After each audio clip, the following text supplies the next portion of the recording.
అందరికీ నమస్కారం. దయచేసి విలేకరుల సమావేశాన్ని ప్రకటిస్తే నెల్లూరు రూరల్ నియోజకవర్గం నుంచి నిన్నటి సాయంత్రం ఆ వీడియోలు చూసి వేలాదిగా రూరల్ ఎమ్మెల్యే కార్యాలయానికి విచ్చేసినటువంటి నెల్లూరు రూరల్ నియోజకవర్గంలో నా ప్రతి అడుగులో నా వెంట నడుస్తున్నటువంటి నా కుటుంబ సభ్యులందరికీ ధన్యవాదాలు తెలియజేస్తూ దయచేసి ఓ 15 నిమిషాలు ప్రశాంతంగా ఉండాలని మీడియా మిత్రులకి పూర్తి స్థాయిలో అవకాశం ఇవ్వాలని నా కుటుంబ సభ్యుల్ని కోరుతూ నిన్నటి సాయంత్రం ఒక మీడియా మిత్రుడు ఒక వీడియో పంపారు. ఆ మిత్రుడు పంపిన కొన్ని నిమిషాల్లోనే చాలా మంది మీడియా మిత్రులు రకరకాల వార్తలు అన్ని ఛానల్లో కూడా, అటు సోషల్ మీడియాలో కూడా, మెయిన్ స్ట్రీమ్ మీడియాలో కూడా రావటం జరిగింది. ఆ వీడియో చూసిన తర్వాత కొంతసేపు నేనే షాకు గురైన పరిస్థితి. ఎందుకంటే ప్రశాంత వాతావరణంలో హోందా రాజకీయాలకి మారుపేరైన నెల్లూరు జిల్లాలో కొంతమంది రౌడీ షీటర్లు, నేర చరిత్ర కలిగిన వ్యక్తులు కూర్చుని ఏదైతే ఈ సంవత్సరం జూలై 1వ తారీఖున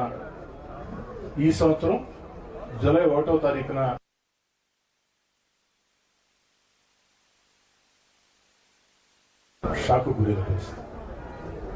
అందులో ఒకరంటారు రూరల్ ఎమ్మెల్యేని చంపేస్తే డబ్బే డబ్బు అని, మరొకరంటారు చంపేద్దామని, ఇంకొకరంటారు ఉదయం మాట్లాడుకుందామని. జరిగిన సంఘటన పోలీసులు విచారిస్తూ ఉన్నారు. నేను ఈ నిమిషం దాకా ఎక్కడా ఏ మీడియాతో మాట్లాడలా. మీడియా మిత్రులు మాటా మంతి కార్యక్రమంలో ఒక చిన్న ఆవేదన వ్యక్తం చేశాను. ఏమిటంటే అప్పుడే జిల్లా ఎస్పీ గారి స్టేట్మెంట్ వచ్చింది. 3 రోజుల ముందే మాకు ఈ విషయం తెలుసు, విచారిస్తున్నామని. నేనెందుకు ఆవేదన వ్యక్తం చేశానంటే, బాధ వ్యక్తం చేశానంటే, 3 రోజుల ముందు ఈ వీడియో రూరల్ ఎమ్మెల్యేని చంపేస్తే డబ్బే డబ్బు, చంపేద్దాం, రేపు ఉదయం మాట్లాడుకుందాం. ఈ వీడియో 3 రోజుల ముందే జిల్లా ఎస్పీ గారు నా నోటీసులో ఉందని ప్రకటించారు. కాబట్టి కనీసం నాకు పోలీస్ శాఖ దృష్టికి వచ్చిన వెంటనే ఈ విధంగా వచ్చింది, ఒక వీడియో మా నోటీసులో ఉంది, విచారిస్తున్నాం, మీరు కూడా కాస్త జాగ్రత్తగా ఉండండి, జాగ్రత్త చర్యలు తీసుకోండి అని జిల్లా ఎస్పీ గారు చెప్పి ఉంటే బాగుండేదని జనాంతికంగా మాట్లాడారు. అంతకు మించి ఈ వీడియో మీద నేను ఎక్కడా కూడా ఒక మాట కూడా మాట్లాడలా. ఇదే నేను మాట్లాడే మాట. ఈ సందర్భంగా ఒక తెలుగుదేశం పార్టీ శాసనసభ్యుడిగా అనేదానికంటే ఒక పౌరుడిగా నేను అడుగుతున్న పోలీస్ శాఖని, రౌడీ షీటర్లు, నేర చరిత్ర కలిగిన వ్యక్తులు మాట్లాడిన వీడియోలో రూరల్ ఎమ్మెల్యేని చంపేస్తే డబ్బే డబ్బు అన్నారు కదా, ఆ డబ్బు వారికి ఎవరిస్తామని చెప్పారు. ఆ డబ్బు ఎందుకంటే నేను పౌరుడిగా అడగొచ్చు, కానీ ఈ పౌర సమాజం 1కి 3 సార్లు నన్ను ఎమ్మెల్యే చేసింది కాబట్టి ఓ ఎమ్మెల్యేని హత్య చేయాలంటే డబ్బు వస్తుందంటే ఆ డబ్బు ఎవరిస్తామని చెప్పారు. ఇది పోలీసు విచారణలో తేలాలి. అయితే అత్యంత బాధాకరం ఏంటంటే వచ్చిందయ్యా మన సాక్షి రాలేదా? సాక్షి కూడా వచ్చింటే బాగుండేది, వారు ప్రశ్నలు అడుగుంటే బాగుండేది. కానీ ఈ వీడియో ఒక అన్ని ఛానల్స్లో వస్తూ ఉంటే నేనెక్కడ ఒక మాట కూడా దీనికి కారణం ఎవరోని నేను మాట్లాడక ముందే గుమ్మడికాయల దొంగ ఎవరు అంటే భుజాలు తౌడుకున్నట్టు వైఎస్ఆర్ కాంగ్రెస్ పార్టీ మీడియా, రోత పత్రిక సాక్షి, రోత media Sakshi TV, YSR Congress party social media దీని మీద పెద్ద ఎత్తున దుర్మార్గంగా అభండాలు సృష్టిస్తూ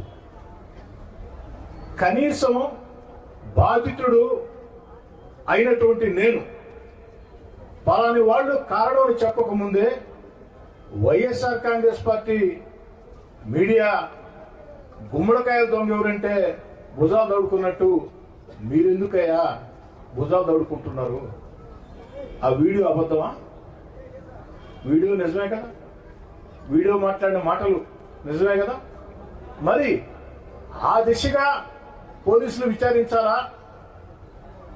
ఏ పార్టీ శాసనసభ్యుడైనా సగటు పౌరుడైనా న్యాయం చేయాలా అని అడగాల్సిన ఒక బాధ్యతాయుత వైఎస్ఆర్ కాంగ్రెస్ పార్టీ బాధ్యతాయుతం అంటే వాళ్ళు బాధ్యతలు ఎప్పుడో మర్చిపోయారు. బాధ్యతలు మర్చి అసెంబ్లీ కూడా రాకుండా తప్పించుకొని తిరుగుతున్నారంటే వాళ్ళకేం బాధ్యత ఉంటుంది? యథావిధిగా మీడియాలో, సాక్షి మీడియాలో, సాక్షి సోషల్ మీడియాలో వార్తలు. ఈ సందర్భంగా వారు చెప్పారు, ఇది కోటమిరెడ్డి గిరిధర్ రెడ్డి కుట్ర, ఆయన అనుచేతను కూడా చెప్పారు.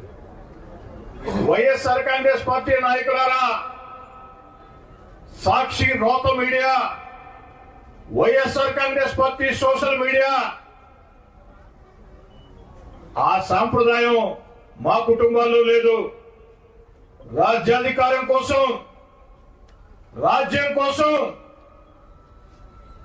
సొంత ఇంట్లో కుటుంబ సభ్యుల్ని చంపించే సాంప్రదాయం మీ డిఎన్ఏలో ఉంది, కానీ మా కుటుంబంలో అది లేదు. ఆస్తుల కోసం, అంతస్తుల కోసం తోడబుట్టి వారిని వేధించి వెంటాడే చరిత్ర మీ డిఎన్ఏలో ఉంది, కానీ మా డిఎన్ఏలో లేదు. దాన్ని కాస్త వైఎస్ఆర్ కాంగ్రెస్ పార్టీ నాయకులు తెలుసుకుంటే బాగుంటుంది. ఇక ఈ బెదిరింపులకి భయపడే వ్యక్తిని కాదు. ఎందుకంటే విఆర్ఎస్ స్కూల్లో విద్యార్థిగానే ప్రజా ఉద్యమాల్లో పోలీస్ స్టేషన్లు చూసి ఉన్నా, పోరాటాలు చూసి ఉన్నా, విఆర్ కళాశాల విద్యార్థి సంఘ అధ్యక్షుడిగా విద్యార్థుల మీద ఆనాడు నెల్లూరు నగరంలో రౌడీజం చేస్తుంటే విద్యార్థి నేతగా ఆ రౌడీలని తరిమి ఉరికిచ్చి పోరాడిన చరిత్ర నాది. వైఎస్ఆర్ కాంగ్రెస్ పార్టీ నాయకులారా, చరిత్ర తెలుసుకోండి. అయినా నా చరిత్ర మీకు బాగానే తెలుసు, మీతో చాలా కాలం కలిసి పనిచేశాను కాబట్టి. రౌడీలకి, గూండాలకి భయపడే తత్వం నాది కాదు. ఇలాంటి బెదిరింపుల్ని జీవితంలో చాలా చూసి ఉన్నా. ఆఖరికి 25 ఏళ్లు రాజ్యాధికారం నాదే అని వైఎస్ జగన్మోహన్ రెడ్డి గారు, వారి మీడియా, వారి అనుచరులు పదే మాట్లాడుతున్న రోజుల్లో సర్వశక్తివంతుణ్ణి నన్ను ధిక్కరిస్తే